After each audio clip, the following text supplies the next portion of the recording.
मैं सौरभ कोहली आपका हार्दिक स्वागत करता हूं अपने YouTube चैनल में। आज हम चर्चा करेंगे क्लास 10th के चैप्टर संघवाद का। फेडरलिज्म जिसको हम इंग्लिश में बोलते हैं, चैप्टर 2 है ये। सिविक्स यानी कि नागरिक शास्त्र का ये चैप्टर है, इसको हम समझेंगे। और जो कोई भी हमारे चैनल के साथ नया जुड़ा हो, इस चैनल को सब्सक्राइब कर दे और बेल वाले बटन को ज़रूर प्रेस कर दे ताकि सारी नोटिफिकेशन उस तक ज़रूर मिल सके। चलिए शुरू करते हैं इंट्रोडक्शन के साथ। इस अध्याय में हम संघवाद यानी कि फेडरलिज्म, इसके अलग अलग रूपों, भारत में संघवाद के प्रचलन और विकास के विभिन्न पहलुओं पर प्रकाश डालेंगे। सबसे पहले बात करें एमसीक्यू क्वेश्चंस की। निम्नलिखित में से कौन सी एक संघवाद की विशेषता नहीं है? तो शक्तियों का बंटवारा केंद्र और राज्यों में स्पष्ट रूप से होता है, न्यायपालिका पूर्ण रूप से स्वतंत्र होती है, शक्तियों का झुकाव केंद्र की ओर अधिक होता है, तो ये विशेषता नहीं है। इनमें से कौन से एक देश में संघात्मक सरकार नहीं है? यूएसए, ऑस्ट्रेलिया, इंग्लैंड और कनाडा। तो इंग्लैंड में संघात्मक सरकार नहीं है, वहाँ एकात्मक सरकार है। निम्न में से कौन से देशों में एकात्मक प्रकार की सरकारें हैं? तो बेल्जियम, जापान, फ्रांस और अर्जेंटीना की बात करें तो फ्रांस और जापान में एकात्मक प्रकार की सरकारें हैं। विश्व के कितने देशों में संघवाद है? लगभग 25 देशों में, 45, 35, 65। लगभग 25 देशों में संघवाद है। निम्नलिखित में से किस एक देश ने संघवाद को नहीं अपनाया है? अमेरिका, भारत, ब्राज़ील, चीन। तो चीन ने नहीं अपनाया है। इनमें से कौन सा एक देश साथ आकर संघ बनाने यानी कि कमिंग टुगेदर की पद्धति से आता है? Bharat, Spain, USA, Belgium. USA. विश्व के कौन से दो देशों में संघ राज्य सबको साथ लेकर होल्डिंग टुगेदर की पद्धति के साथ स्वरूप पर संगठित है? भारत और स्पेन। निम्नलिखित में से किन दो राज्यों को विशेष अधिकार दिए गए हैं? जम्मू और कश्मीर और उत्तर पूर्वी पहाड़ी राज्य यानी कि नॉर्थ ईस्टर्न स्टेट। अब 370 धारा खत्म कर दी गई है, तो अब जम्मू कश्मीर को भी ये विशेष अधिकार खत्म कर दिया गया है। निम्नलिखित में से कौन से दो राज्यों की स्थापना हाल ही में सन 2000 में हुई? उत्तराखंड और झारखंड। उत्तराखंड यूपी से अलग हुआ था। भाषा की विविधता के विचार से किस देश का नाम सबसे ऊपर आता है? भारत। अब बात करें संक्षिप्त उत्तर तथा लंबे उत्तर वाले प्रश्नों की, short and long answer type questions. तो सबसे पहले बात करें एकात्मक सरकार से आपका क्या तात्पर्य है? प्रश्न 1, इसकी विशेषताएं क्या है? अथवा में प्रश्न अगर आएगा तो कैसे आएगा? एकात्मक सरकार पर एक संक्षिप्त टिप्पणी लिखें। यूनिटरी फॉर्म ऑफ गवर्नमेंट क्या होता है? एकात्मक सरकार जैसे कि इंग्लैंड में है, इसकी मुख्य विशेषता इस प्रकार है। एकात्मक सरकार में केंद्रीय सरकार राज्य सरकारों की अपेक्षा कई अधिक शक्तिशाली होती है। केंद्र को राज्यों की अपेक्षा अधिक शक्तियां दी जाती हैं। एकात्मक सरकार में केंद्रीय सरकार के पास धन राज्य सरकारों की अपेक्षा कहीं अधिक होता है, इसलिए केंद्र का महत्व राज्यों के मुकाबले अधिक बढ़ जाता है। केंद्रीय सरकार आपातकाल में और भी शक्तिशाली हो जाती है जब वह राज्यों की सारी शक्ति अपने हाथ में ले लेती है। ऐसी सरकार या एकात्मक सरकार को समवर्ती सूची यानी कि कॉन्करेंट लिस्ट में दिए गए विषयों में भी श्रेष्ठता प्राप्त होती है। यदि इस सूची में वर्णित किसी भी विषय पर केंद्रीय सरकार और राज्य सरकार दोनों कानून पास कर दें तो केंद्रीय सरकार द्वारा पास किया गया कानून मान्य होगा। बाकी बची हुई शक्तियाँ जिसे रेसिड्यूअरी पावर्स एकात्मक सरकार में केवल केंद्र के पास ही होती हैं। प्रश्न 2, संघीय सरकार से आपका क्या तात्पर्य है? इसकी मुख्य विशेषताओं का ब्यौरा दें। What do you mean by federal government? संघीय सरकार जैसे कि भारत और यूएसए में है। इसका लक्षण है, पहला, संघीय सरकार में शक्तियों का बंटवारा केंद्र और राज्यों में स्पष्ट रूप से होता है, हर एक अपने क्षेत्र में स्वतंत्र होता है। इस प्रकार की सरकारों में संविधान लिखित और कठोर होता है, जिसे बदलना इतना आसान नहीं होता। उसे बदलने में एक निश्चित संख्या में राज्यों का समर्थन भी आवश्यक होता है। इस प्रकार की सरकार में न्यायपालिका पूर्ण रूप से स्वतंत्र होती है ताकि वह केंद्र और राज्यों के आपसी झगड़ों का निपटारा बिना किसी पक्षपात के कर सके। चौथा, इस प्रकार की सरकार में जैसे अमेरिका में है, बाकी बची हुई शक्तियां राज्यों को प्राप्त होती हैं। तीसरा प्रश्न, संघीय सरकार एकात्मक सरकार से किस प्रकार अधिक श्रेष्ठ है? बेल्जियम और श्रीलंका को उदाहरण के रूप में लेते हुए व्याख्या कीजिए। तो संघीय सरकार एकात्मक सरकार से किस प्रकार भिन्न है या किस प्रकार श्रेष्ठ है, ये देखें।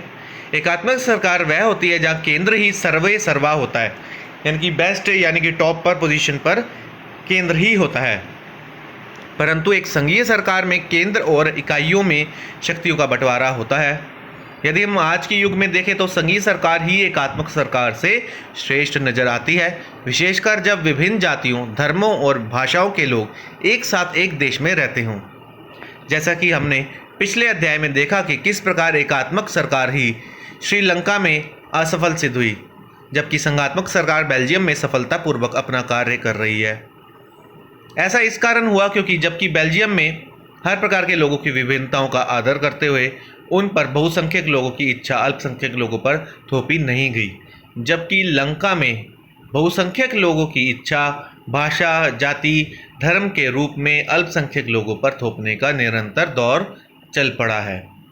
परिणाम स्वरूप यह हुआ कि जहां बेल्जियम में संघात्मक सरकार सफलता से चल रही है और सभी लोग प्रेम से रह रहे हैं, वहीं श्रीलंका में एकात्मक सरकार उलझन में पड़ी हुई है और लोगों में आपसी कलह चलती रहती है। अगली बात करें प्रश्न 4 की। भारतीय संविधान में दी गई 3 सूचियों में से प्रत्येक सूची में दी गए 3 विषय बताइए। कानून संबंधी विभिन्न विषयों, सब्जेक्ट या शक्तियों को भारतीय संविधान द्वारा 3 सूचियों में विभाजित कर दिया गया है। इन सूचियों के नाम इस प्रकार है। सबसे पहले संघ सूची, दूसरा राज्य सूची, तीसरा समवर्ती सूची। संघ सूची में कुल 97 विषय है, जैसे रक्षा, मुद्रा, विदेशी मामले। राज्य सूची में 66, जिनमें से 3 मुख्य विषय इस प्रकार है। कृषि, जन स्वास्थ्य, पुलिस। समवर्ती सूची, इस सूची में कुल विषय 47 है, जिनमें से 3 मुख्य विषय इस प्रकार है। दीवानी और फौजदारी कानून, विवाह तथा तलाक और शिक्षा। यहाँ याद रहे कि समवर्ती सूची में वर्णित सभी विषयों पर दोनों केंद्रीय और राज्य विधानमंडल कानून बना सकते हैं, परंतु यदि किसी भी दोनों कानूनों में कोई मतभेद उत्पन्न हो जाए तो केंद्रीय कानून लागू होगा, राज्य कानून नहीं। संघवाद बड़े देशों में ही सफल होता है। आप इस कथन से कहां तक सहमत है? संघवाद का अर्थ है सत्ता की साझेदारी, जिसमें केंद्र और विभिन्न राज्यों में सत्ता का विभाजन होता है। साधारण रूप से देखें तो संघवाद की आवश्यकता तब ही पड़ती है जब देश बड़ा होता है और इतने बड़े देश को एक केंद्र में संभालना कठिन हो जाता है। जैसे भारत और संयुक्त राज्य अमेरिका आदि देशों का क्षेत्रफल काफ़ी बड़ा है, इसलिए वहाँ संघवाद ही समस्या का उचित हल है। ऐसे देशों में बड़े विस्तार के कारण अनेक भाषाएं, जातीय, धार्मिक समस्याएं उठ खड़ी होती हैं, जो संघवाद में आसानी से हल हो जाती हैं। परंतु यह कहना कि संघवाद केवल बड़े बड़े देशों में ही काम करता है और वहाँ वह सफल रहता है और सरासर गलत है। कई बार एक छोटे से देश में ही, जैसे बेल्जियम की ही बात ले लें, अनेक जातियां के लोग रहते हैं जिनकी भाषा, रहन सहन के ढंग, आस्थाओं और विचारों में ज़मीन आसमान का अंतर होता है और उन्हें एक ही केंद्र में चलाना काफ़ी कठिन हो जाता है। ऐसे में आपसी लड़ाई झगड़े ना हो और कोई गृह युद्ध की स्थिति पैदा ना हो, इसलिए वहाँ भी संघवाद का अपनाना और शक्तियों का बंटवारा आवश्यक हो जाता है। इस बात की व्याख्या करें। छठा प्रश्न है कि कुछ राज्यों को विशेष दर्जा दिया गया है, जैसे जम्मू कश्मीर राज्य का हवाला देते हुए अपने उत्तर को लिखें। भारत के कुछ राज्यों को, जैसे जम्मू कश्मीर और देश के उत्तर पूर्वी पहाड़ी राज्यों को विशेष दर्जा दिया गया है। ऐसे कुछ विशेष परिस्थितियों का सामना रखकर किया गया है। जम्मू कश्मीर की बात करें तो इसे विशेष दर्जा इसलिए दिया गया है कि इस पर पाकिस्तान भी अपना दावा पेश करता है और इसलिए इसे विशेष दर्जा दिया गया है कि इस पर पाकिस्तान अपना विशेष दावा करता है। यह मसला सिक्योरिटी काउंसिल के सामने भी चला गया था। उधर कबाइली लोगों ने भी पाकिस्तान के इशारों पर जम्मू कश्मीर के एक बड़े भाग पर आक्रमण कर रखा था। इन सारी परिस्थितियों को ध्यान में रखते हुए जम्मू कश्मीर को विशेष दर्जा दिया गया था। तो अगला प्रश्न है, भारत की संघात्मक व्यवस्था में न्यायपालिका की भूमिका पर प्रकाश डालिए। भारत और अमेरिका जैसे संघीय देशों में केंद्रीय सरकार और राज्य सरकार में अथवा 2 या 2 से अधिक राज्य सरकारों के बीच टकराव की स्थिति आ जाती है। उदाहरण रूप से देखें, हरियाणा और पंजाब के मध्य नहरी पानी के बंटवारे और कुछ हिंदी भाषी अथवा पंजाबी भाषी क्षेत्रों के बारे में विवाद में है। ऐसी स्थिति में इस विवाद का निपटारा कौन करेगा? स्वभाव रूप से है कि उच्चतम न्यायालय ही ऐसी स्थिति में केंद्र और राज्य अथवा 2 या 2 से अधिक राज्यों के बीच होने वाले विवाद का निपटारा करेगा। अंत भारत अथवा अमेरिका या किसी भी अन्य संघात्मक राज्य के सुचारू रूप से काम करने के लिए उच्चतम न्यायालय अथवा सर्वोच्च न्यायालय का होना अनिवार्य है। विकेंद्रीकरण किसे कहते हैं, इसकी आवश्यकता क्यों पड़ती है।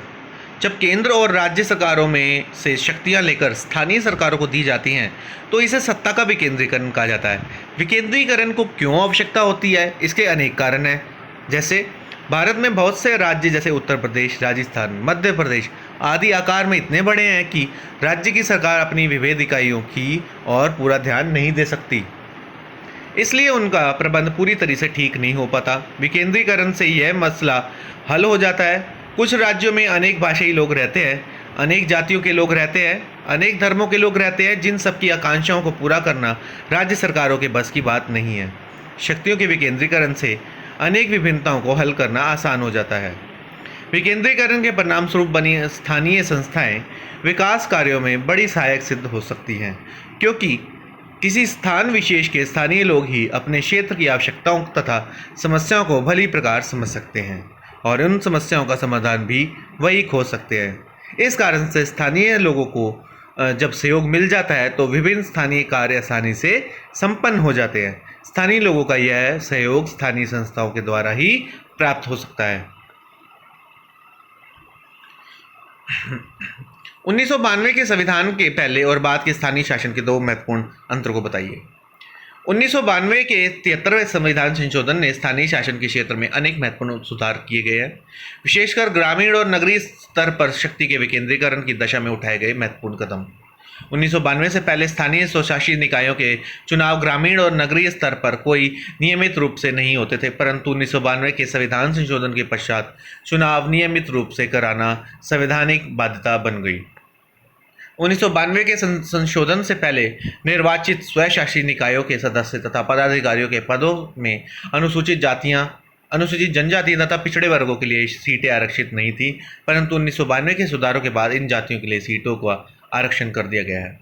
पहले महिलाओं के लिए 1/3 सीटें नहीं आरक्षित थी, वो भी आरक्षित कर दी गई हैं। पहले यहाँ राज्यों की पंचायतों और नगर पालिकाओं का चुनाव कराने के लिए कोई संस्था नहीं थी, अब चुनाव आयोग गठित किया गया है। सरकार के तीसरे स्तर की किन्हीं 4 विशेषताओं का स्पष्ट कीजिए। सरकार के प्रजातंत्रीय देशों में प्राय 3 स्तर होते हैं। पहले स्तर पर केंद्रीय सरकार, दूसरे स्तर पर प्रांतीय सरकार और तीसरे स्तर पर स्थानीय सरकार। सरकार के तीसरे स्तर की विशेषता है स्थानीय शासन और अथवा पंचायती राज का नाम दिया गया। पंचायती राज का अर्थ है ऐसे राज्य जो पंचायत के माध्यम से कार्य करता है। ऐसे शासन के अंतर्गत ग्रामवासी अपने में से जो सबसे वृद्ध व्यक्ति होता है उसको चुनते हैं, उसके विभिन्न झगड़ों का निपटारा, मतलब वो जो व्यक्ति होता है वो विभिन्न झगड़ों का निपटारा करता है। इस प्रकार के शासन में ग्रामवासियों को अपनी व्यवस्था के प्रबंध में प्राय पूर्ण स्वतंत्रता होती है। इस प्रकार पंचायती राज स्वशासन का ही एक रूप है। इसमें ग्रामवासी अपना शासन स्वयं चलाते हैं और यह निश्चित करते हैं कि उनके हित में क्या है और क्या गांव के हित में कैसे व्यवस्था की जा सकती है। भारत में भी ये आसानी से चल रहा है। तो पंचायती राज का वर्तमान व्यवस्था का सुझाव समिति बलवंत राय मेहता समिति ने दी थी 12 जनवरी 1954 ईस्वी को। बलवंत राय मेहता ने जो मूल योजना रखी थी उसके अनुसार पंचायतों का गठन 3 स्तर पर करने का सुझाव दिया गया था। पहला ग्राम स्तर पंचायतें, विकास खंड पर पंचायतें समितियों तथा जिला स्तर पर। ग्रामों में स्थानीय शासन के संगठन की व्याख्या कीजिए अथवा पंचायत समिति की स्थापना किस प्रकार होती है। ग्रामों में स्थानीय या पंचायती राज का संगठन के बारे में बात करें तो पंचायती राज में ग्राम पंचायतें, पंचायत समितियां तथा जिला परिषदें आती हैं। ग्राम पंचायत का संगठन उन ग्रामों में बनाई जाती है जिनकी जनसंख्या लगभग 1500 होती है। ग्राम का प्रत्येक वयस्क व्यक्ति ग्राम सभा का सदस्य होता है। ग्राम सभा के सदस्यों द्वारा ही ग्राम पंचायत के सदस्य, जिनको पंच कहा जाता है, 3 वर्ष के लिए चुना जाता है। पंच अपने में से एक सदस्य का चुनाव सरपंच चुन लेता है। पंचायत ग्राम सभा की कार्यकारिणी होती है। पंचायत समिति का गठन यह एक क्षेत्र के 100 ग्रामों को मिलाकर बनाई जाती है। उस क्षेत्र के सभी ग्राम सभाओं के प्रधान इसके सदस्य होते हैं। इसके निम्नलिखित कार्य होते हैं। पंचायत समिति समस्त क्षेत्र के विकास कार्यों के लिए उत्तरदायी होती है। उस क्षेत्र की ग्राम पंचायतों तथा पंचायत के कार्य में सहायता करती है और उनके कार्यों में तालमेल पैदा करती है। जिला परिषद का गठन, सारे जिलों में एक जिला परिषद भी बनाई जाती है जिसके सदस्य जिलाधीश कुछ विशेषज्ञ तथा जिला के पंचायत समितियों के प्रधान होते हैं। इसके मुख्य कार्य निम्नलिखित होते हैं। ग्राम पंचायतों तथा पंचायत समितियों के कार्यों की देखभाल करती है तथा उनमें तालमेल स्थापित करती है। यह जिला के विकास कार्यों को पूरा करवाती है। ग्राम पंचायत की व्याख्या कीजिए और इसके प्रमुख कार्य बताइए। जैसा कि ऊपर बताया गया है कि गाँव का हर वयस्क ग्राम सभा का सदस्य होता है। ग्राम सभा फिर अपने में से पंचों को चुनती है जो ग्राम पंचायत बनाते हैं। ग्राम पंचायत के कार्य ग्राम में स्वच्छ जल की व्यवस्था, सड़कों का निर्माण, मरम्मत करवाना, सफाई का इंतजाम व बीमारियों की रोकथाम करना, कृषि तथा कुटीर उद्योग संबंधी विकास कार्य, ग्राम की जन्म मृत्यु का विवरण रखना, शिक्षा का प्रबंध। पंचायत समिति के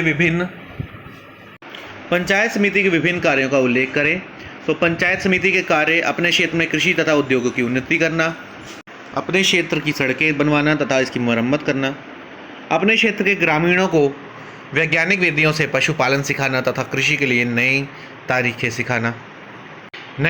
सिखाना, बालक तथा बालिकाओं के लिए शिक्षा का प्रबंध करना, अपने क्षेत्र के लिए सफाई तथा स्वास्थ्य का प्रबंध करना तथा बीमारियों की रोकथाम करना, अपने क्षेत्र के विकास योजनाओं को क्रियान्वित करना। जिला परिषद के विभिन्न कार्य क्या हैं? यह पंचायत समितियों के बजट की जांच करके उन्हें स्वीकृति देती है, अपने जिले की सभी पंचायत समितियों के कार्यों में समन्वय स्थापित करती है, जिला विकास योजनाओं को संयोजित करती है। गुजरात और महाराष्ट्र में जिला परिषदों को कृषि, समाज कल्याण, यातायात और सामुदायिक विकास आदि से संबंधित कई महत्वपूर्ण प्रशासनिक कार्य भी सौंपे गए हैं। नगर पालिका या म्यूनिसिपल काउंसिल की रचना अथवा महापौर या निगम आयुक्त की स्थिति की व्याख्या करें। नगर निगम या नगर महापालिका या म्यूनिसिपल का संगठन। नगर निगम बड़े बड़े राज्यों में जिनकी जनसंख्या कई लाखों में होती है बनाई जाती है। नगर को उनके क्षेत्रों या वार्डों में बांट दिया जाता है। प्रत्येक वार्ड के मतदाता निगम के लिए एक प्रतिनिधि चुनते हैं। यह प्रतिनिधि वार्ड में नगर के मुख्य अनुभवी प्रसिद्ध व्यक्तियों को नगर वृद्धि एल्डरमैन चुनते हैं। एल्डरमैन तथा अन्य प्रतिनिधि अपने में से एक महापौर और एक उप महापौर एक वर्ष के लिए चुनते हैं। महापौर वह नगर का प्रथम नागरिक माना जाता है। उत्सवों व समारोह में वह नगर का प्रतिनिधित्व करता है। वह निगम की बैठकों की अध्यक्षता करता है। वह निगम का औपचारिक अध्यक्ष होता है। वह विदेशों से आने वाले बड़े बड़े राजनयिकों व अतिथियों का स्वागत करता है। निगम आयुक्त, म्युनिसिपल कमिश्नर निगम के कार्यों को सुचारू रूप से चलाने के लिए एक निगम आयुक्त भी नियुक्त किया जाता है। उसकी नियुक्ति 5 वर्ष के लिए होती है। वह प्राय एक वरिष्ठ सरकारी कर्मचारी होता है। निगम के समस्त कर्मचारी आयुक्त के अधीन होते हैं।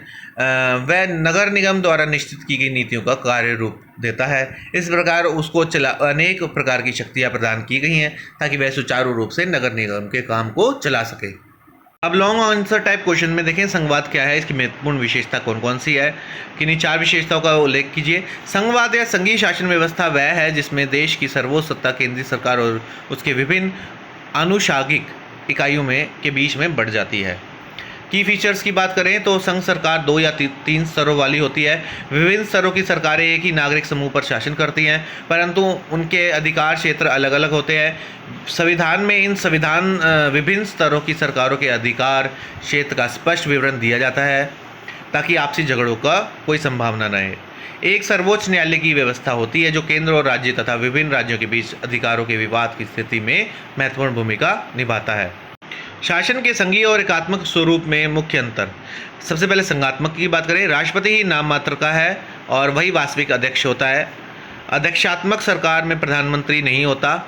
संयुक्त राज्य अमेरिका में सरकार का एक ही स्वरूप विद्यमान है। राष्ट्रपति नाम मात्र का अध्यक्ष होता है। राष्ट्रपति नाम मात्र का अध्यक्ष होता है एकात्मक में, और सरकार का वास्तविक अध्यक्ष प्रधानमंत्री होता है। भारत में ऐसी ही स्थिति होती है। राष्ट्रपति का चुनाव जनता द्वारा प्रत्यक्ष रूप से होता है और अमेरिका का राष्ट्रपति जनता द्वारा प्रत्यक्ष रूप से चुना जाता है। एकात्मक में राष्ट्रपति का चुनाव जनता द्वारा प्रत्यक्ष नहीं होता है। भारत का राष्ट्रपति जनता द्वारा सीधा नहीं चुना जाता है, वरन उसे संसद और प्रांतीय विधानमंडलों के सदस्य चुनते हैं। तीसरा, कार्यपालिका विधानमंडल का भाग नहीं होता और राष्ट्रपति और उसके सचिव विधानमंडल या कांग्रेस के सदस्य नहीं होते। अमेरिका में ऐसी पद्धति विद्यमान है। कार्यपालिका अथवा मंत्रिमंडल विधानमंडल अथवा संसद का ही एक भाग होता है, क्योंकि मंत्रिमंडल के सभी सदस्य संसद के भी सदस्य होते हैं। भारत में यह पद्धति प्रचलित है। भारत में संघीय ढांचे की क्या विशेषता है? एक और केंद्र अथवा संघराज्य और दूसरी ओर राज्य अथवा संघीय इकाइयों के मध्य शक्ति का विभाजन है। दूसरे, भारतीय संविधान लिखित एवं कठोर हैं एवं राज्यों के मध्य शक्तियों का विभाजन स्पष्ट रूप से लिखित है। यहाँ एक स्वतंत्र न्यायपालिका अथवा सर्वोच्च न्यायपालिका का स्थापना की गई है ताकि केंद्र और राज्य अथवा दो या दो से अधिक राज्यों के बीच उठने वाले विवादों को आसानी से निपटारा किया जा सके। यहाँ एक स्वतंत्र चुनाव आयोग की स्थापना की गई है ताकि जहाँ देश में निष्पक्ष चुनाव हो वहाँ ना केंद्र हो ना राज्य एक दूसरे से अनुचित दबाव डाल पाए। आत्मा में एकात्मकता। परंतु स्वरूप में संघात्मक होते हुए भी अपनी आत्मा में भारतीय संविधान एकात्मक है, क्योंकि अवसर पड़ते ही यहाँ की सरकारें अपने ढांचे में एकात्मक लक्षण धारण कर लेती हैं। वैसे भी केंद्र को महत्वपूर्ण और अधिक विषयों पर कानून बनाने का अधिकार है, जबकि राज्यों के पास केवल 66 विषय हैं। जब भी किसी राज्य का शासन ठीक ना चल रहा हो तो केंद्र वहाँ पर राष्ट्रपति शासन लागू कर सकती है, और आपातकालीन परिस्थितियों में जैसे विदेशी आक्रमण, आर्थिक संकट आदि के समय केंद्र राज्यों की कानून पास करने की शक्ति को भी स्वयं संभाल सकती है। तो ये था पूरा चैप्टर। कैसा लगा आप कमेंट बॉक्स में ज़रूर बताएं, और इस चैप्टर को लाइक करें, शेयर करें और वीडियो को ज़्यादा से ज़्यादा शेयर करें।